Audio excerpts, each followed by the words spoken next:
in Laravel 13 version 404 issue. How to solve this?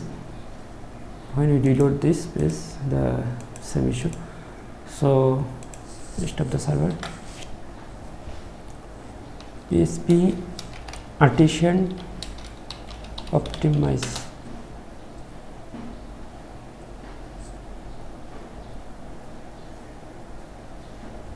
After optimize, then you again hit the sub.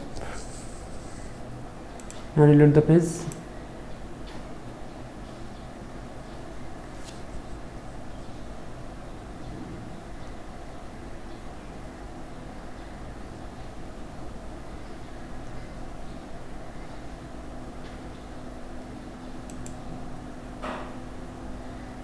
So this issue has been solved. Now I am creating another issue, so we will solve this another issue.